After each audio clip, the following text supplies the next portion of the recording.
Nasceu em 1935 na cidade de Santa Isabel, interior de São Paulo, e viveu sua infância e adolescência em Mogi das Cruzes, também aqui em São Paulo. Ainda menino, criou seu primeiro personagem de história em quadrinhos, o Picolé. Aos 19 anos de idade, veio para São Paulo, onde trabalhou como repórter policial na Folha da Manhã, hoje Folha de São Paulo. Depois, largou o jornalismo para se dedicar às aventuras em quadrinhos e, em 63, começou a dirigir uma pequena equipe de desenhistas. Em seguida, fundou sua própria distribuidora, que vem produzindo atualmente história em quadrinhos para centenas de cidades do Brasil, além de uma série de desenhos animados para comerciais de TV. Seus personagens são também conhecidos em mais de 20 países, entre eles Japão, Alemanha, Inglaterra e Estados Unidos.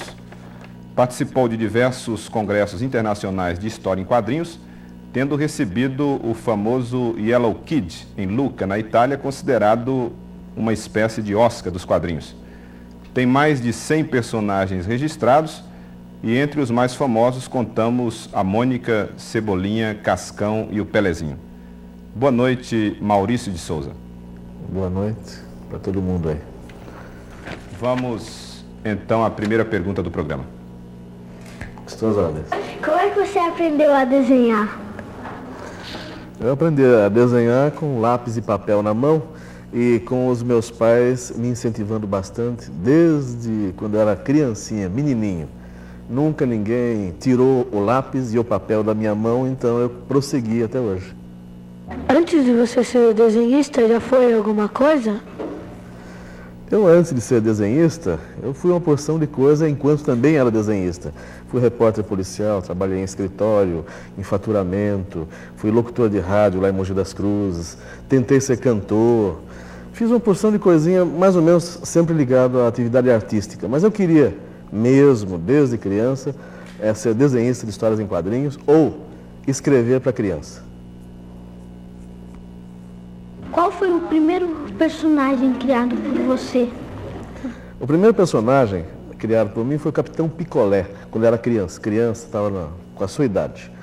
Depois, assim, comercialmente, profissionalmente, o primeiro foi o Bidu, quando eu já estava em São Paulo, já era mocinho e tudo mais.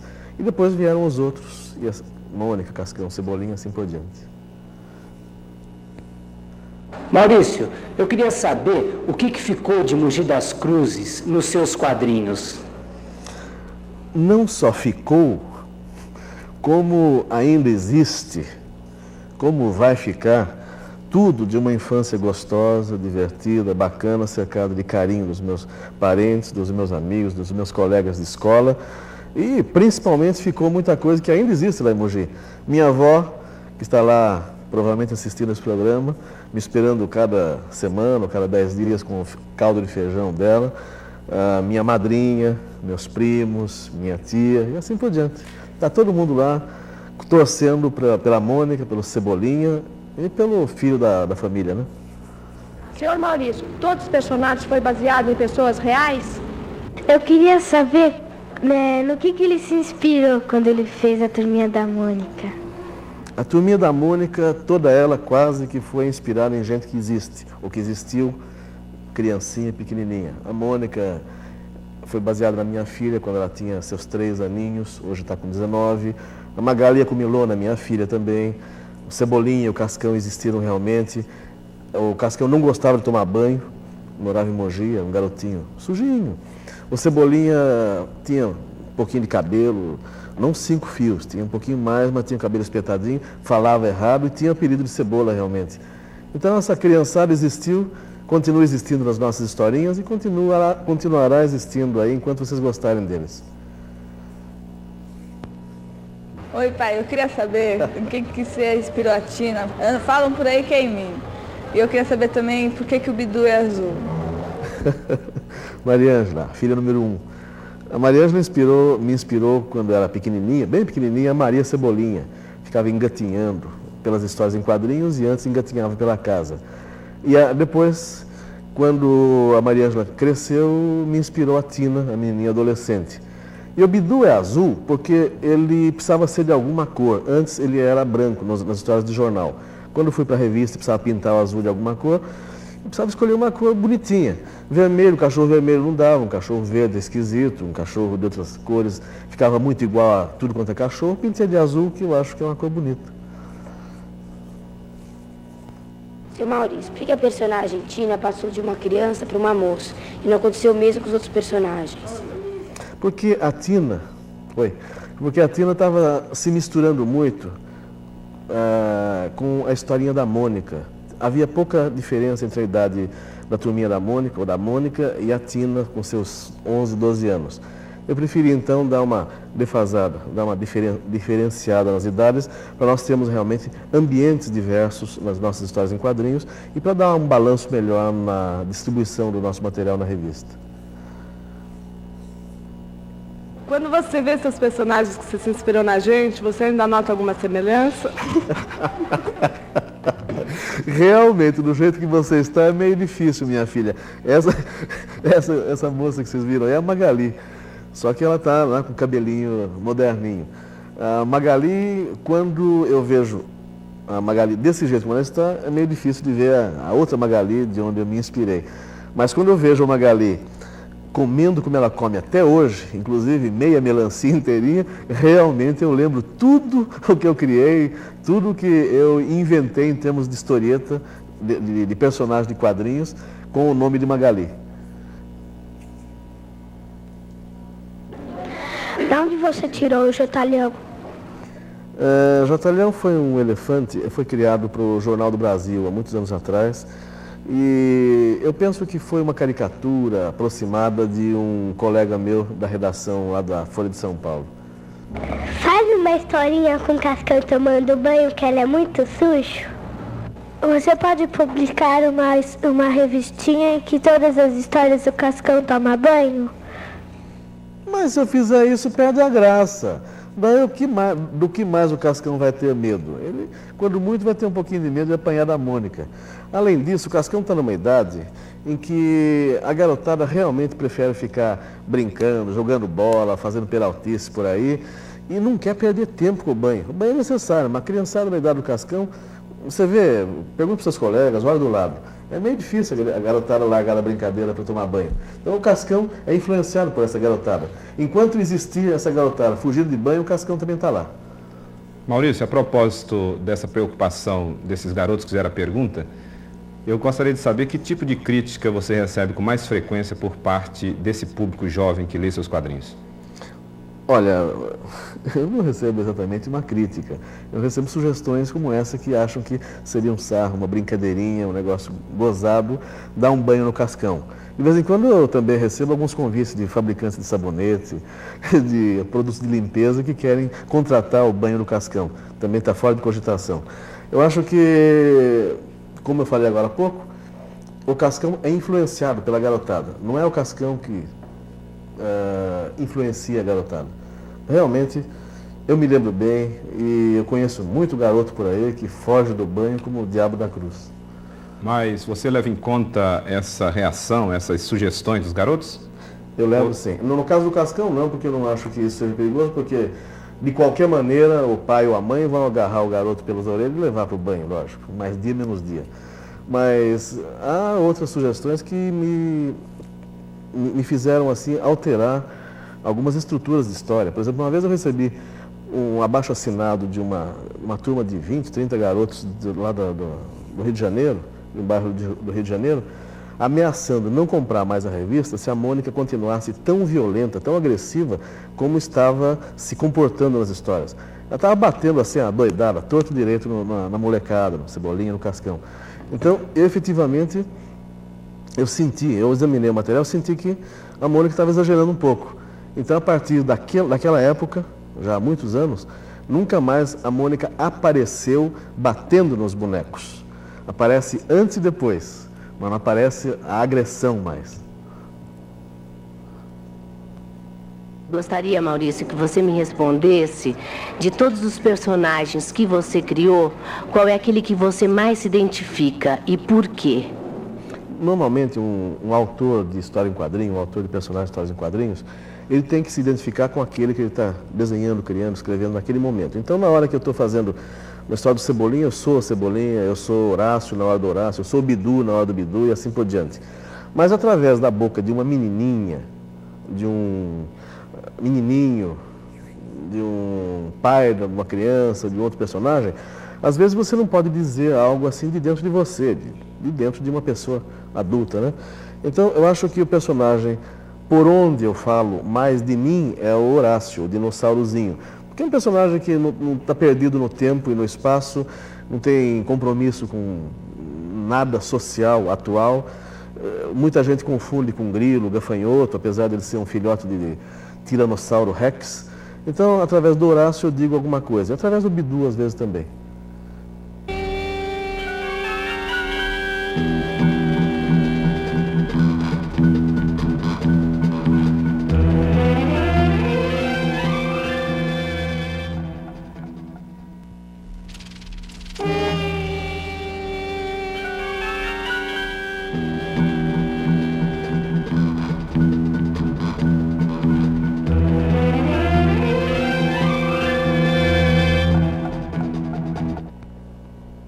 Ô Maurício, eu queria saber o seguinte, se você acha que teus personagens retratam a realidade da criança brasileira.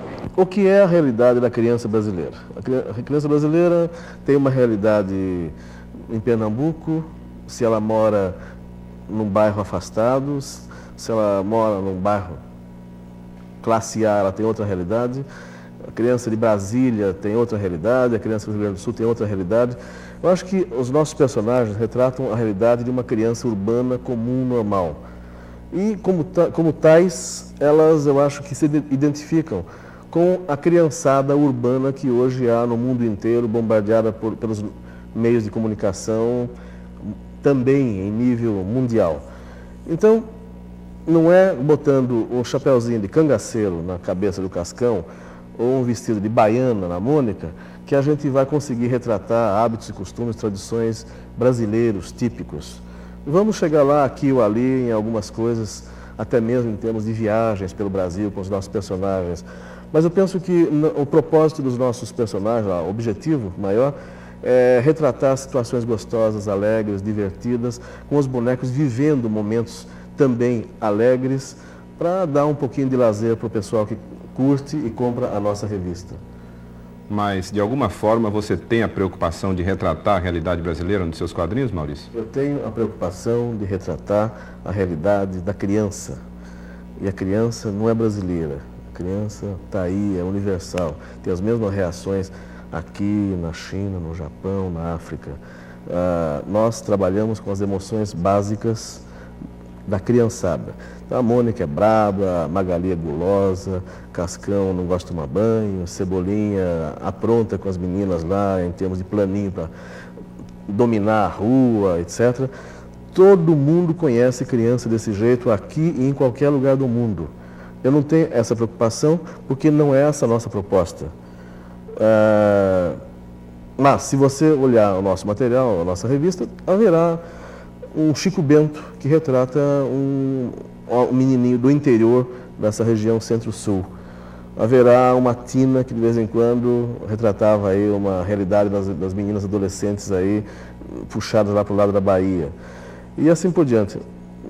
Acho que com o tempo a gente poderá até mesmo tratar um pouco mais de coisas mais abrasileiradas, mas sempre com as emoções básicas, universais, norteando os nossos roteiros. Ô Maurício, Oi. Queria saber por que nos seus cenários, né, nos seus personagens e tal, aparece cabine telefônica que não existe, né, aqui no Brasil, caixinha de correio, né, na porta das casas, e é isso. Escuta, eu queria saber quando vai nevar na sua história. Porque já nos Estados Unidos está nevando faz tempo, só falta isso agora nas suas histórias. Oi, Otávio. Oi, pessoal.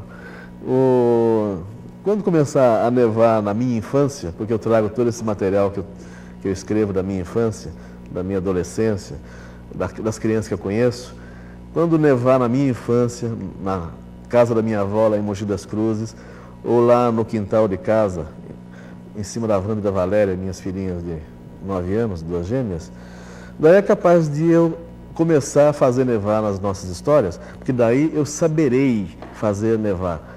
Eu escrevo o que eu sei, eu crio os bonecos que eu sei, eu uso a minha vivência para criar esses personagens. E quanto a aparecer uma caixinha de correio, alguns elementos aí alienígenas nas nossas histórias, eu podia lembrar que esse material nosso sai por aí, pelo Brasil e pelo resto do mundo. E como é um material de consumo, vamos dizer, universal, está sendo criado para isso, porque realmente é muito difícil sobreviver com história em quadrinhos, enfrentando os grandes grupos internacionais, principalmente no começo de carreira, esse material sai por aí. E o que nós vamos colocar como caixa de correio numa casinha brasileira? O que vamos colocar como lata de lixo brasileira? Um saco de plástico feio? O que vamos colocar, o que mais ele falou aí, de uns detalhezinhos? Sabe, se no Japão houver um poste maravilhoso, plasticamente maravilhoso, e que realmente enfeitar a nossa história, e puder, inclusive, ser adaptado para o Brasil, de repente, num bairro qualquer, a gente pode erguer um poste japonês, então vamos usar esse poste, vamos usar a lata africana, vamos usar a caixa de correio americana, e por que não? Não é proibido. E eu acho que enfeita a história. Agora, Maurício, o que se pode notar também por trás dessas perguntas é que os seus quadrinhos, pela estrutura, pela própria proposta do discurso do seu quadrinho, reflete também, ou principalmente, o American Way of Life. Eu estou falando que a Mônica é minha filha, que a Magali é minha filha, que a avó Dita é a avó do Chico Bento, pitando no pito, inclusive, que o Bidu, não cheguei a falar, mas falo agora, é um cachorro que eu tive quando era criança, e eu nunca morei nos Estados Unidos e nem realmente senti e vivi a vida americana, eu não concordaria com esse tipo de opinião, a não ser que vocês confundam o estilo de vida americano com o esquema de se contar uma história em quadrinho. Quem inventou a história em quadrinho foram os americanos, pelo menos como ela está conceituada. Então eles criaram o quadrinho, criaram o balão, o ritmo é cinematográfico americano, então isso a origem é americana. Então agora, você pega um quadrinho, pega um balão e joga um personagem assim, que você sente que é o seu vizinho, que é o seu colega, o seu conhecido, que se identifica com seus filhos, a história nasceu como história em quadrinho, porque a estrutura é americana, mas a essência, o conteúdo, eu não conseguiria fazer americano. Outra coisa, mais um detalhe técnico, eu estou com problemas para entrar nos Estados Unidos com o meu material, porque o meu material não é americano. O Pelezinho, para entrar nos Estados Unidos, os editores, o pessoal das distribuidoras, estão sugerindo algumas alterações assim, meio até ridículas, para não dizer esquisitas. Pelezinho vai ter que afinar os lábios, vai ter que baixar o topete, não pode ter assim aquela diferenciação tão grande do lábio para a face, ele não pode apanhar de um branco, ele não pode, a garotada crioula precisa estar assim distribuída com as mesmas vantagens do pessoal branco. Então, eu tenho problemas de colocar nos Estados Unidos o meu material porque é um material feito fora dos Estados Unidos, não tem o jeitão, o conteúdo do material americano. Estamos fazendo algumas experiências em jornais de pequena tiragem para sentir o que vai acontecer, o que o pessoal acha. Enquanto isso, um Horácio, por exemplo, tem trânsito livre em qualquer lugar, entrou no Japão, em qualquer lugar por aí. A Mônica, o Cebolinha, sugerem também que a gente tire um pouco da latinidade, da malícia do material. Eu não vou fazer isso. Eu vendo no Japão, vendo na África, vou vender na América Espanhola, vendo no mundo inteiro, não vendo nos Estados Unidos se for para mudar esse negócio.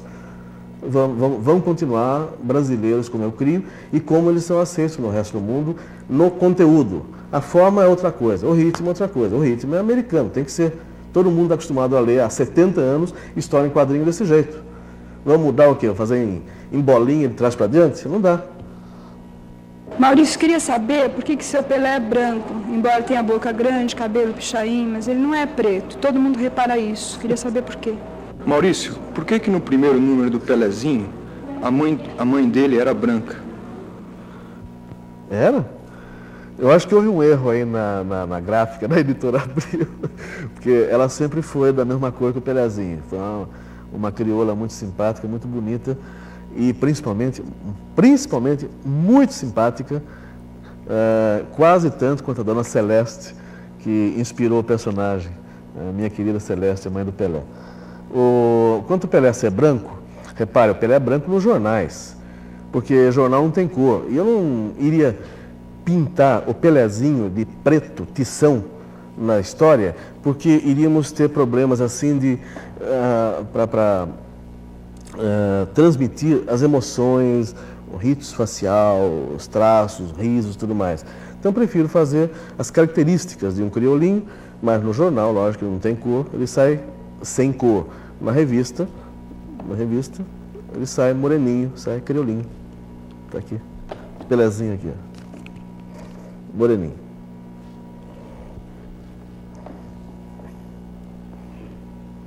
Maurício, por que além da tira do Pelézinho, nas outras tiras, exemplo, Mônica, Cebolinha, nessa turma não aparece os negros, que tem bastante no Brasil? É uma boa pergunta e também é uma sugestão para eu não esquecer de colocar os velhos criolinhos que antigamente saíam nas histórias e pararam de sair durante uns tempos. Eu me desacostumei a fazê-los porque eu também aqui no Brasil encontrava críticos. Quando tinha o Jeremias, que era amigo do Franjinha, e tinha outros, tinha o Zequinha, Benedito, assim por diante. De vez em quando eles apareciam, levavam umas coelhadas da Mônica, e de vez em quando apareciam e levavam a melhor sobre o Cebolinha, tapeavam o Cascão e assim por diante. Quando eles apanhavam, o pessoal me chamava de racista, que estava fazendo os meus bonecos brancos baterem nos criolinhos. Quando eles levavam a melhor, alguns elementos, inclusive ligados a redações, sugeriam que eu não devia sugerir na história, não devia dizer nas historinhas, que o criolinho era malandro, que tapeava o pessoal, podia ferir suscetibilidade e tudo mais. Ou seja, está todo mundo com medo aí de ferir suscetibilidade e todo mundo confessando, sem querer confessar, que tem preconceito de cor e assim por diante. Nas historinhas, como na minha vida, como na minha infância, esse negócio não existe. Cor é questão aí de, às vezes, numa página é questão de distribuição de massa. Se está faltando assim um pouco de cor aqui ou ali, você põe um moreno, um marrom, uma mulatinha e tudo mais, e fica uma página bonita, gostosa, como na nossa vida, no dia a dia. Então, mas no início de carreira, para evitar polêmica, desculpe, eu realmente dei uma afastada nos crioulos das histórias do Cebolinha por causa desse tipo de crítica que eu recebia.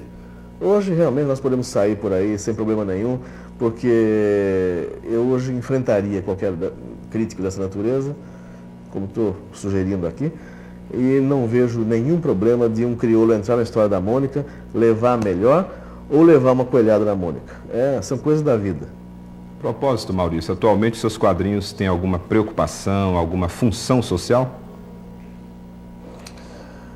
Olha, isso daí não sei se seria o caso de eu responder, seria o caso de estudiosos, pesquisadores, de gente assim de comunicação começar a estudar e ver o que nós estamos fazendo em termos de hábitos, de costumes.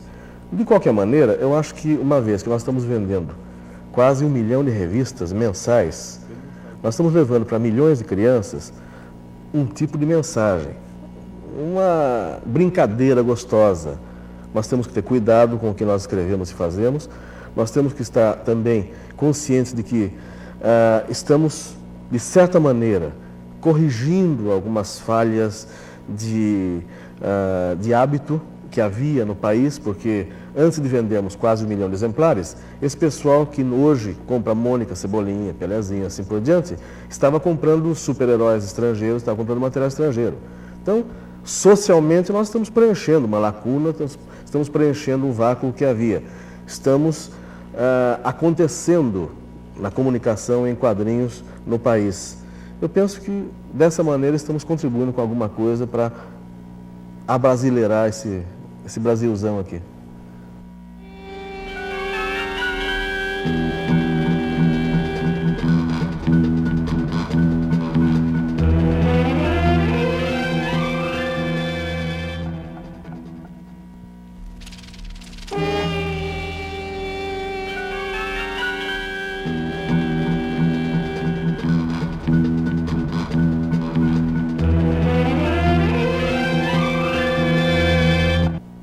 Eu queria saber como é que você vê o mercado de tiras no Brasil e em quantos jornais você está sendo veiculado atualmente? Eu devo estar em uns 200 e poucos jornais. Nós temos uma distribuidora que distribui as nossas tiras para jornais assim. De qualquer maneira, e apesar de eu estar em mais de 200 jornais, o mercado de tiras no Brasil ainda está muito aquém do que devia estar. Ainda os editores, os donos de jornal, ficam duvidando que personagens novos brasileiros consigam se equiparar ao material estrangeiro ou ao nosso próprio material, que já aconteceu. Então, eu acho que o pessoal, os novos desenhistas, devem teimar, devem lutar pelo lugar ao sol e devem insistir, porque hoje, apesar da dúvida dos editores, dos donos de jornal, hoje o nosso público prefere ler algo com o nosso espírito, com o nosso jeitão, com nossa filosofia, nossos sentimentos. Eu penso que está na hora da rapaziada de 20, 30 anos insistir até conseguir. Hoje mesmo eu estava falando com o pessoal, com um rapaz que chegou do Rio de Janeiro. Puxa, Maurício, estou com umas tiras, eu olhei, as tiras estavam razoáveis, para boas. Ele foi apresentado pelo Ziraldo, o rapaz. Ele veio falar dos problemas que teve para colocar o material no jornal. Eu dei o mesmo conselho que eu recebi há pouco mais de 20 anos, quando eu também entrei na redação do jornal, na Folha, com meus primeiros desenhos debaixo do braço para vender.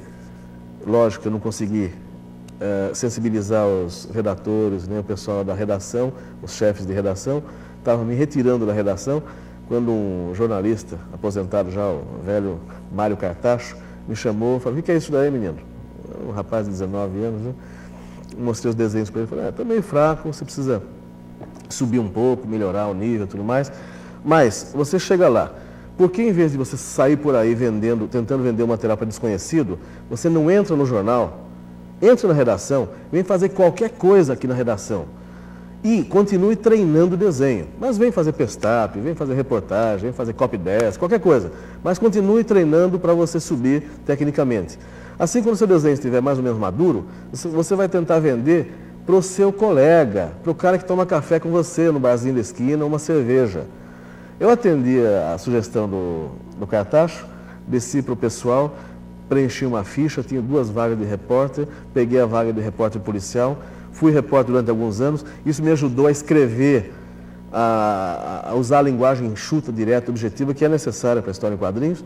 E quando eu fui vender a minha primeira história, fui vender para os meus amigos, meus colegas.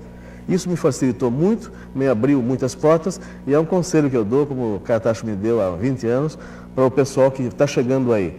Não tenta vender para desconhecido, faz amizade com o pessoal, entra no miolo do jornal, da redação e tudo mais, e daí você vai lá e fica mais fácil. Maurício, você tem uma distribuidora de quadrinhos, que é a Maurício de Souza Produções, que distribui quadrinhos a preço bem barato para todo o Brasil, né? Você não acha que você está praticando uma espécie de imperialismo local, impedindo o surgimento de desenhistas de quadrinhos no interior? Por exemplo, o desenho do interior nunca vai conseguir competir com os preços que você vende o quadrinho na cidade dele. Quer dizer, vai ser muito difícil surgir um desenho do interior para competir com essa tua distribuidora. Você não acha isso errado? Você não acha isso, vamos dizer assim, uma tática errada para botar o seu trabalho no mercado? Porque ao mesmo tempo você está destruindo o trabalho do Desenhos do Interior? Olha, velho, eu falava isso também há 20 anos atrás, só que eu me dirigia não ao Maurício, eu me dirigia a King Features, a Unite Features, a pessoa, a Apla, o pessoal que distribuía o material estrangeiro, que vendia a preço de banana, como vende, para os jornais, para as revistas, etc., esse material. Como é que eu ia competir com esse pessoal? Como é que eu ia conseguir vender mais barato, como eu vendo hoje, a minha história em quadrinho? Velho, faz como eles fazem.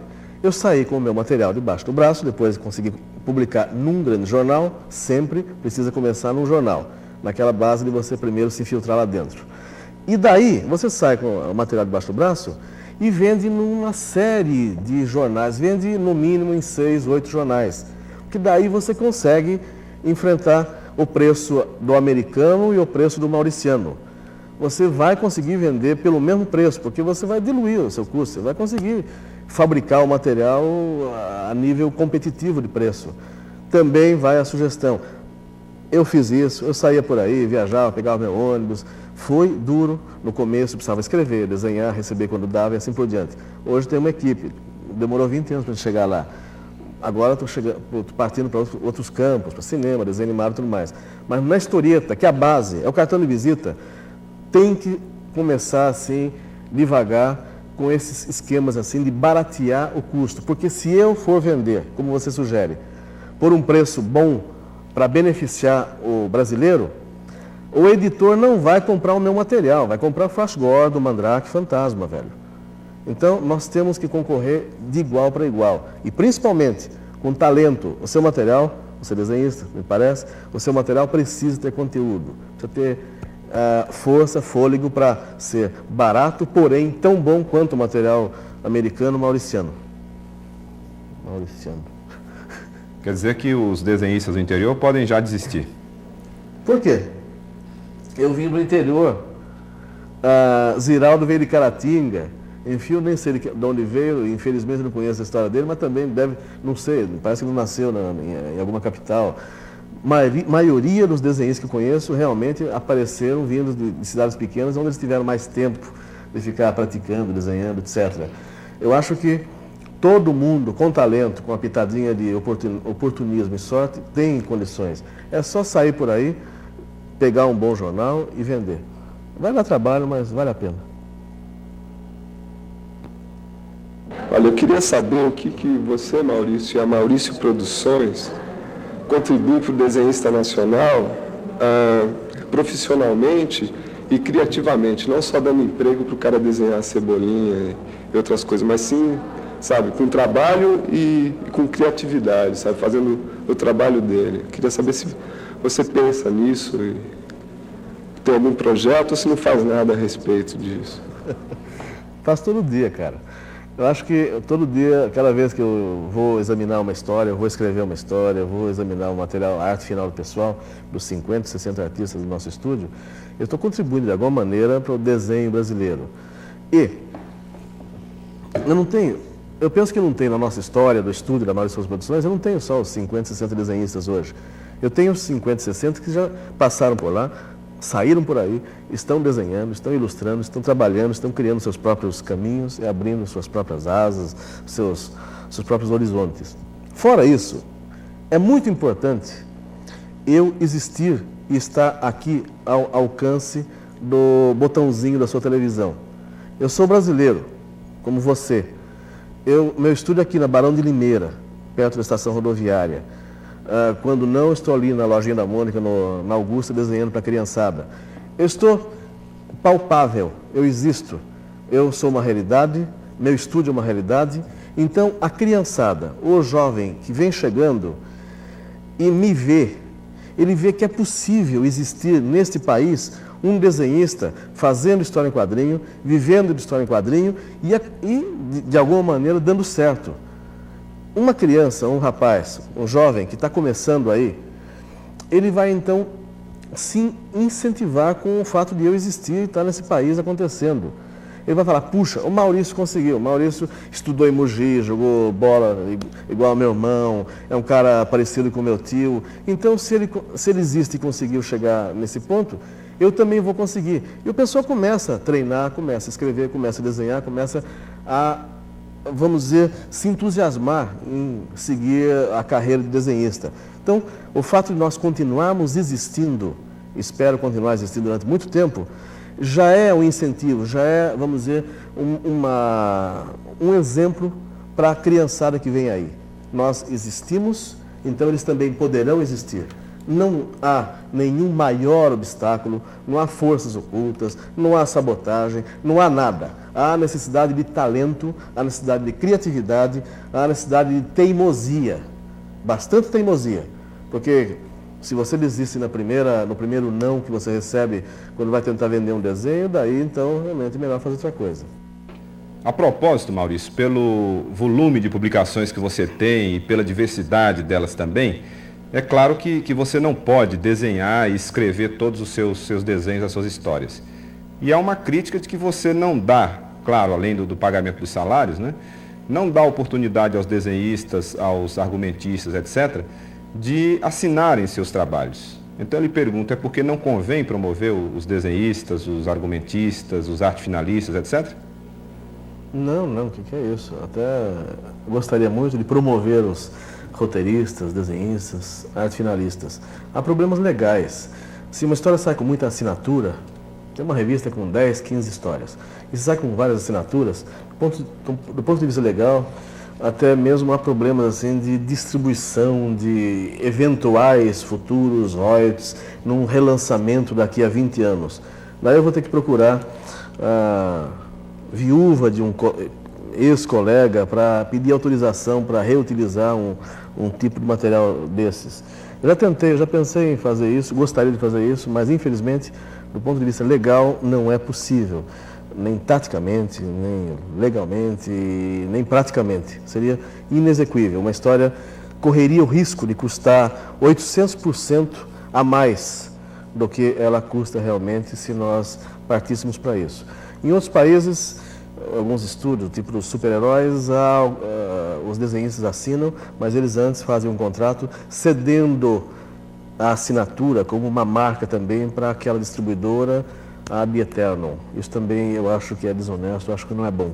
Prefiro botar o pessoal, então, num bom ambiente de trabalho gostoso, com os nomes no expediente, que é onde eu posso, e dando oportunidade para que do nosso estúdio saiam novos valores. Se hoje nós temos 50, 60 desenhistas trabalhando comigo, já outro tanto, ou mais do que isso, trabalhando nas editoras, nos jornais, nos pasquins, etc. da vida aí, fazendo grandes charges, grandes historietas, grandes roteiros, até para concorrentes meus. Mas o pessoal sai do nosso estúdio.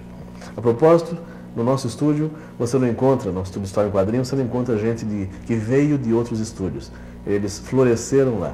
Depois saem por aí e eu realmente, de coração, torço para qualquer um que saia.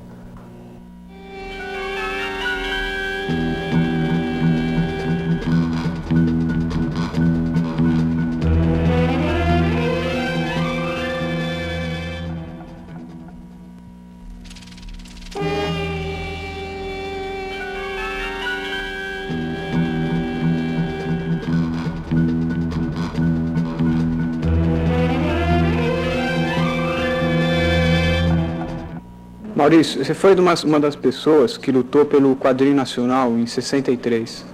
Eu gostaria de saber como é que anda essa luta pelo quadrinho, pela lei do quadrinho nacional. Você sabe, realmente, nós fizemos uma campanha pela nacionalização da história em quadrinhos e houve um bom movimento naquele tempo. Foi fundada uma cooperativa em Porto Alegre, aqui nós fazíamos reunião, foram fundadas associações de classe em diversas capitais, Rio de Janeiro, Salvador, assim por diante. Depois, por motivos até mesmo políticos, esse negócio parou porque foi ficando perigoso brigar por nacionalismo nesse país. Hoje, em vez de brigar, o negócio é nacionalizar, o negócio é fazer coisa brasileira. Isso nós estamos fazendo. Eu penso que o negócio é obedecer também à velha lei da oferta e da procura. Barateie o seu produto, faça o melhor que você possa, em nível de competição, artística inclusive, e apresente seu material. Hoje não interessa se o autor se chama João ou John. Eu penso que o João hoje, inclusive, está em alta. O que a Mônica vai ser quando crescer? Quando a Mônica crescer, ela vai casar com o Cebolinha? Quem sabe, quem sabe. Agora, boneco de história em quadrinho não costuma crescer. Pelo menos a Mônica e o Cebolinha, é bom que fiquem como estão. Porque daí, cada vez que vocês, daqui a 5, 10, 15 anos, vocês pegarem uma revistinha da Mônica ou do Cebolinha, vocês vão voltar a ter essa idade que vocês têm hoje. Porque vocês vão voltar no tempo. O personagem de história em quadrinho, a história em quadrinho, como a nossa, é uma maquininha do tempo. Ela faz com que a gente volte às mesmas emoções que tinha quando conheceu o personagem, quando entrou no universo do personagem.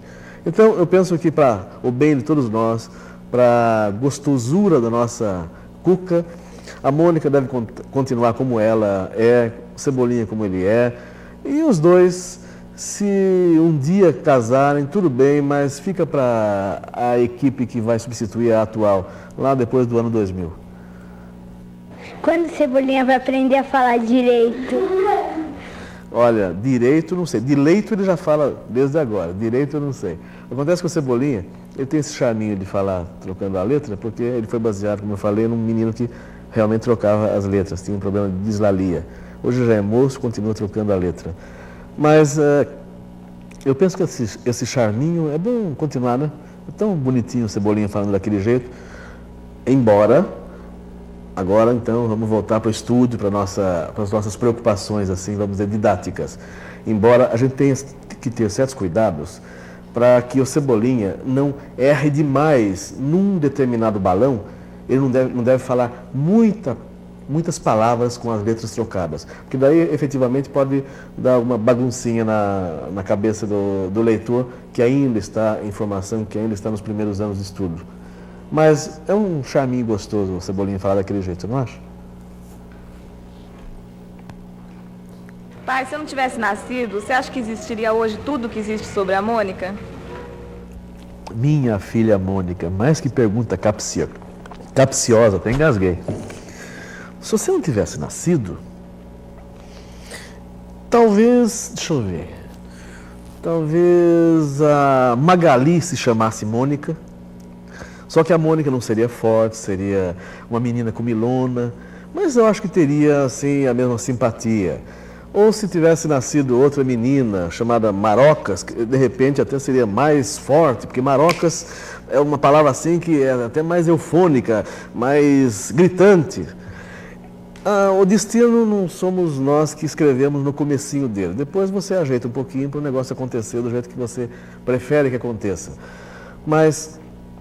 eu agradeço a Deus você ter nascido, vocês todas, minhas filhas lindas, terem nascido, serem lindas, maravilhosas, terem me dado terem me influenciado com toda essa vidinha de vocês. E é bom que você tenha nascido, tenha propiciado todo o sucesso de um personagem e de um pai. Mas se tivesse nascido uma Marocas, eu estava tentando também do mesmo jeito, viu, Mônica? Maurício, quando a gente reflete sobre a atração que seus personagens exercem sobre a criança, a gente percebe que eles encarnam alguns tipos de desvio de comportamento infantil. É a gula, é o horror ao banho, é o falar errado, a agressividade. E aqui a gente chega na Mônica.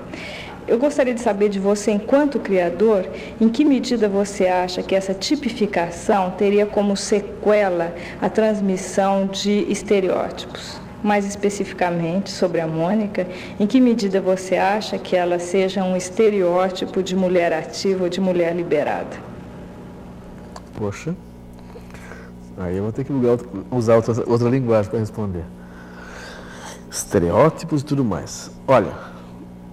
Em primeiro e último lugar, eu não acho que as qualidades, entre aspas, dos meus personagens, como gula, a fuga de banho, uma agressividade, sempre que provocada, lógico, da Mônica e assim por diante, sejam desvios de personalidade. Você imaginou se a criançada fosse certinha, sem nenhum desvio? nós estaríamos frente a frente com um exército, principalmente no Brasil, um exército de milhões de robozinhos, de monstrinhos sem emoções, sem cor, sem nada. Desculpe-me, os meus personagens e as crianças que eu conheço, todos eles têm algum desvio de personalidade, graças a Deus.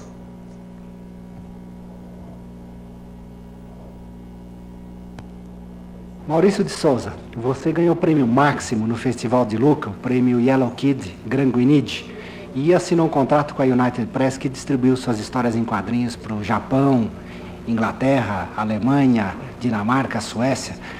Como é que estão os seus negócios internacionais, Maurício? Maurício, eu gostaria de saber como você conseguiu entrar no mercado internacional e em que país ou em que lugar você encontrou maior dificuldade para essa entrada. Ah, Moia, tá querendo saber? Moia me ajudou bastante. Moia me acompanhou, Álvaro Moia, que me fez a primeira pergunta aí. Ele me acompanhou nas primeiras viagens, me apresentou ao Jet Set Internacional da Historieta. E eu penso que a partir dessas viagens, a partir disso tudo, é que nós tivemos algumas facilidades para chegar a algumas editoras e alguns negócios aí internacionais. Tivemos aqui e ali algum sucesso, em um outro país tivemos alguma dificuldade. Atualmente há alguma dificuldade no nosso material internacional, principalmente por problemas de preço de papel, má distribuição e assim por diante. O mundo todo está sofrendo uma transformação e eu penso que é por isso que nós precisamos correr com o filme, o desenho animado, o audiovisual, porque o que está no papel está meio difícil de prosseguir com o mesmo ritmo e com o mesmo sucesso. Mas eu penso que o mais importante, muito mais importante do que faturamento, do que dólar, do que chegar lá, do que atravessar a fronteira, é a gente sentir que o nosso material foi aceito, foi bem aceito, teve a simpatia de público no Japão, na Alemanha, Noruega, Colômbia, assim por diante. Isso é importante e isso faz com que a gente acredite, brigue, lute, apesar dos percalços que têm acontecido no mercado internacional, no nosso caso, não dá para falar aqui tudo, que a gente teime em chegar lá com mais material, com mais cinema, com mais animação. Nós vamos continuar brigando, e tenho certeza de que em mais 5 anos, no máximo, nós estaremos com o nosso material nos 40, 50 principais países do mundo, inclusive, principalmente na televisão. A minha pergunta, Maurício, é de uma importância de interesse nacional. Até que ponto nós podemos ir no sistema que o cinema, há pouco tempo só na linha publicitária, com verbas grandes e fictícias, agora pode entrar num caminho industrial de entretenimento e numa faixa que possa combater a linha de enlatados, sem ter nada contra enlatados. Mas até onde é que nós podemos construir um esquema que nos deixe economicamente protegidos para proteger? Ah, Cortez. Oi. Cortez veio com os enlatados e trouxe à tona o novo desafio nosso, que é o cinema de animação, que fatalmente seria a sequência natural da nossa produção. Ô Cortez, nós vamos fazer desenho animado. Você está acompanhando a nossa briga já há alguns anos e você sabe que nós estamos nos preparando já também há alguns anos para montar esse esquema. Com algumas vantagens hoje. Primeiro, temos personagens simpáticos, agradáveis ao público. Segundo, a turma de história em quadrinho, devidamente azeitada, devidamente preparada, com o auxílio do pessoal que eu estou contratando nesse momento também, para coordenar, para dirigir a parte de animação, esse pessoal vai nos permitir baratear o custo da produção do cinema de animação no país, que estava lá na estratosfera por causa da exclusividade dessa mão de obra no comercial. Até hoje, o desenhista de animação só fazia comercial no Brasil. Então, se havia um comercial para ele fazia e ganhava muito bem. Passava 2 meses sem fazer comerciais, daí chegava outro, ele cobrava para ficar mais 3 meses sem poder fazer ficava mais 2 meses sem poder fazer. Hoje nós estamos criando condições para montar um estúdio de animação, onde o pessoal possa viver de animação. E nós estamos chegando lá. Eu acho que eu podia até depois conversar mais um pouco sobre isso com a produção aí. Mas o grande desafio da próxima década, dessa década que iniciamos neste ano, é a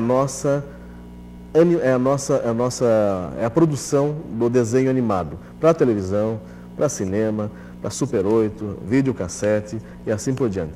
Maurício, agora terminando o programa, eu gostaria de lhe fazer aquela pergunta de praxe. Como é que você se sentiu participando do Vox Populi? A voz do povo, eu penso que sempre é uma voz que deve ser respeitada e ouvida. Eu me senti muito bem.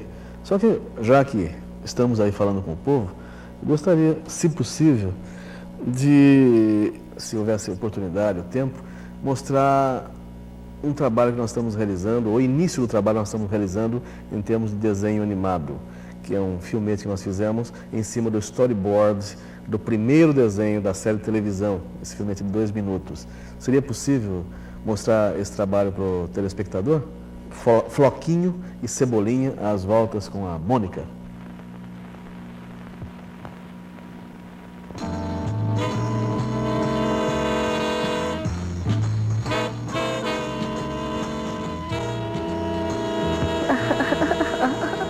Como treinar seu cão? Primeiro ensine ao seu cão como executá-lo uma ordem de ataque. Preste atenção, Floquinho.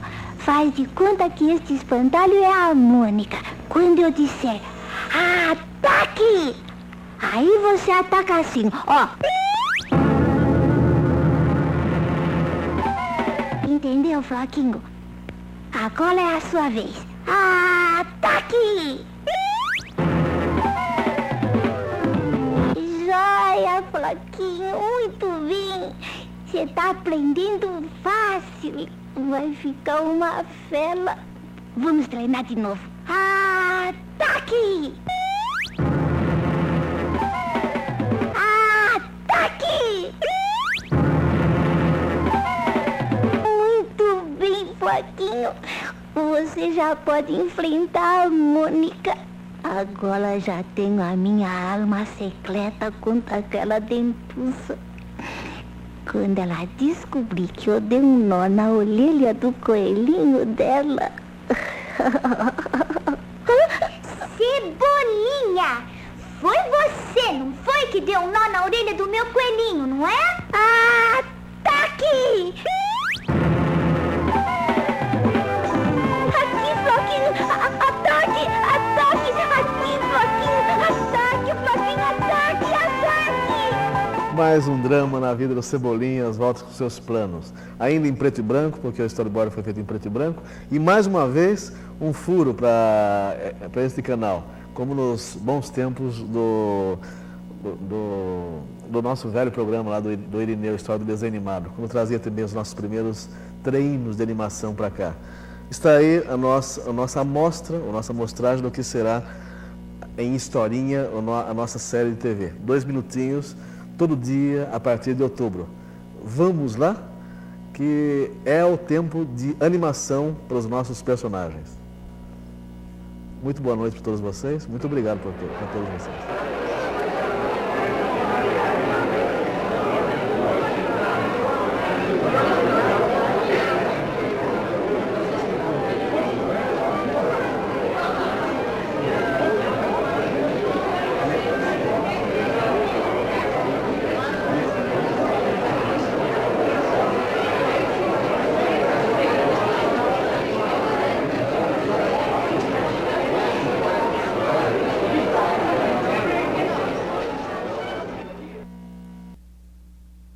Maurício, muitas pessoas estranhariam o fato de uma história em quadrinhos participar de um ciclo de debate sobre literatura infantil. Como é que você situa isso? Porque durante muito tempo a literatura a história em quadrinhos foi acusada de afastar as crianças da literatura infantil. Pois eu acho o contrário. Eu acho que a história em quadrinho é um excelente aperitivo para a criançada aprender a se habituar a ler algo de mais peso, uma literatura assim de texto, né? E eu penso que foi assim um afastamento que não tinha razão de ser, porque a história em quadrinho, antes de tudo, é texto. Antes de tudo, é algo que você precisa escrever. Você precisa criar personagem, criar história.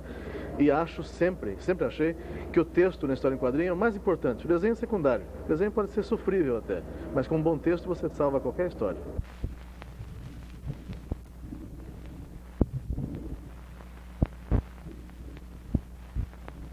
Eu penso que nós estamos num esquema em que nós temos que trabalhar, temos que receber o nosso salário do fim do mês, nós temos que nos gratificar com o que nós fazemos, e eu penso que nós temos também que, de alguma maneira, evitar que saiam divisas ou entrem muitos super-homens, Batmans e Pato Donalds nos nossos artigos de merchandising. Mostrar um material adequado, um material bom, precisa ter talento, lógico, e tem que haver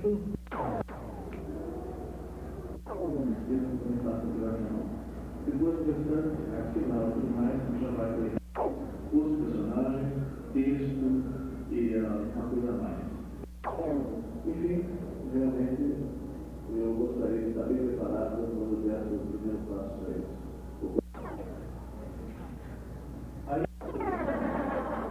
E os personagens, Maurício? Muitas pessoas acusam os seus personagens de estereotipados. Como é que você vê isso? Então, os meus filhos, as minhas filhas também são estereotipadas. A Mônica, a brabinha lá em casa, com os dentão e tudo mais, era estereotipada quando era criança. A Magali, a comilona, então era um estereótipo. O Cebolinha falando errado, existiu realmente. Falava errado, tinha cabelo espetadinho, não tinha 5 fios só. Cascão era um garoto que eu conheci. Os personagens, os nossos personagens, efetivamente, são baseados em crianças que eu conheci. Então, se essas crianças são estereotipadas, eu sinto muito. Então, nós estamos aí no meio de um mundo de crianças estereotipadas. Maurício, como é que você vê, por exemplo, o fato de você aproveitar os seus personagens para vender produtos? Você acha que isso não compromete, de alguma maneira, as mensagens que você quer passar? É personagem brasileiro nesses segmentos, eu vou fazer. Agora, por outro lado, se nós pudermos, além de tudo isso, e a parte de tudo isso, escrever belas histórias, com boas mensagens, alegrar a criançada, nós estaremos lá também. Você acha que, por exemplo, esse uso nos comerciais não incentiva a criança, por exemplo, ao consumismo? Olha, eu penso que hoje tudo incentiva o consumismo. Qualquer tipo de mensagem na televisão, no rádio, no dia a dia, nos outdoors, está incentivando o consumismo. Nós estamos vivendo num mesmo mundo.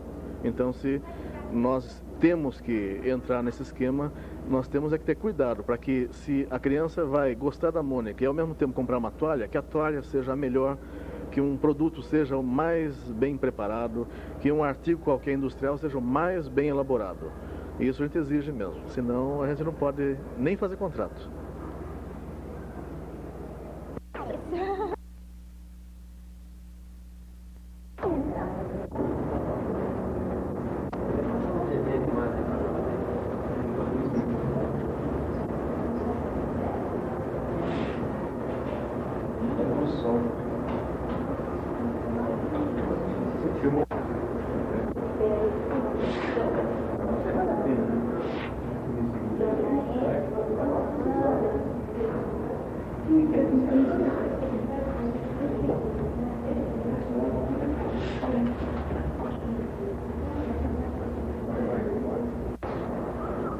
Deve entrar 7 minutos? 49. 7 minutos.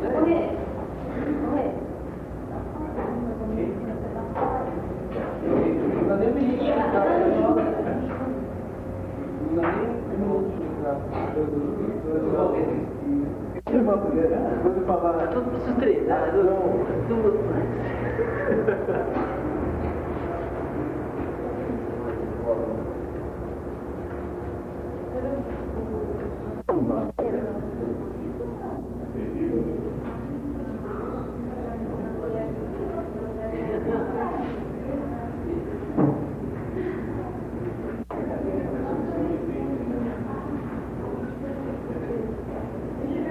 Eu tenho.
Maurício, coordenando todo esse trabalho, o pessoal ainda lhe sobra tempo para vir até a prancheta?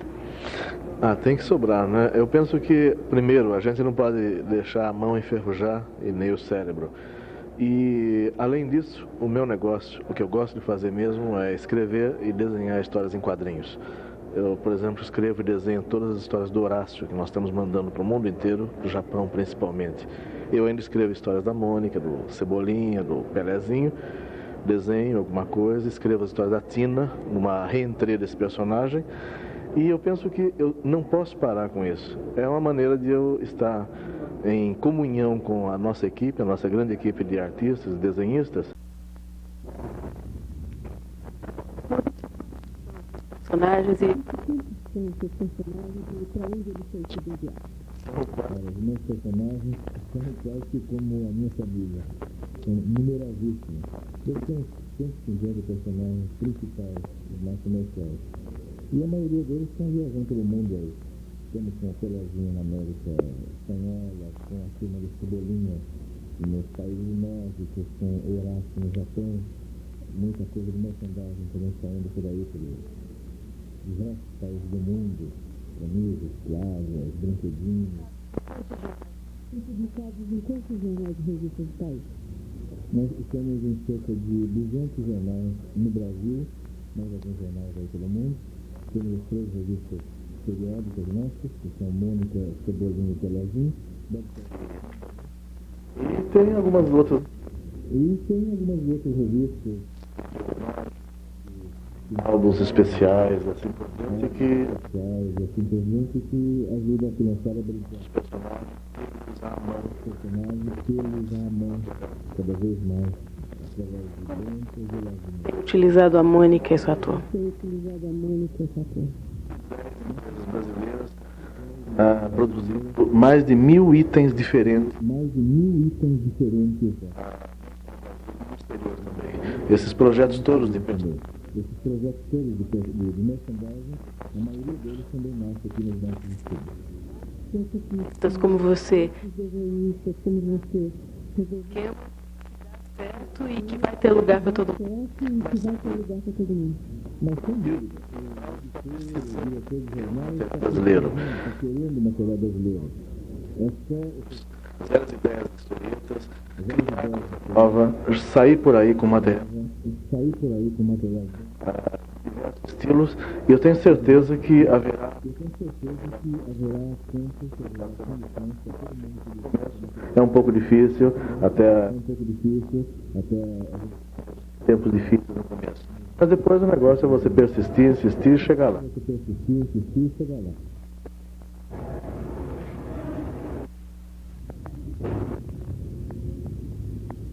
Maurício, esse trabalho e esse pessoal, você tem muito tempo ainda? Como gostaria, mas eu tenho tempo suficiente para continuar escrevendo e desenhando. Eu escrevo e desenho ainda. E estamos mandando Horácio, principalmente para Tóquio hoje. Ainda faço algumas histórias. Mônica, do Cascão. Algumas histórias novas. E a maneira assim de eu não perder. De eu manter o contato com a turma toda, com a nossa equipe. E além de eu escrever e desenhar. Os roteiros, todos os desenhos, a arte final. Pelos meus olhos, para a gente manter o estilo.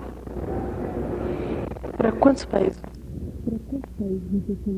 Eu penso que nós estamos com histórias em cerca de 20 países. Por aí, mas estamos tentando recuperar aí alguns países.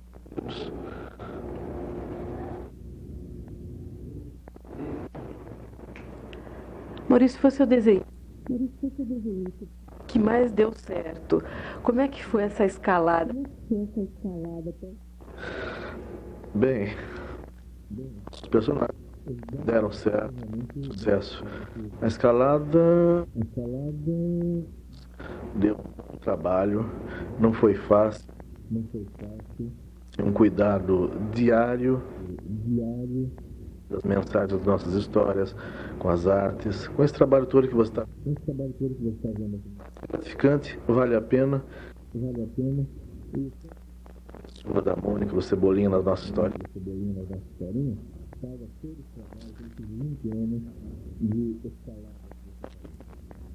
Está aberto para o artista? Sim, hoje o diretor de jornal está querendo material brasileiro, ele está precisando de material que diga dos nossos hábitos, dos nossos costumes. Eu penso que é a hora do desenhista sair por aí, desengavetar o seu ideias, outros desenhistas saírem com as suas até cheios de teia de aranha, limparem esse material e chegarem até os redatores, que é o tempo de nós fazer valer os nossos direitos no campo da informação no país. Cerca de 60 desenhistas de história em quadrinho, desenho animado e merchandising. Vocês oferecem esse material para quantos jornais e revistas do país?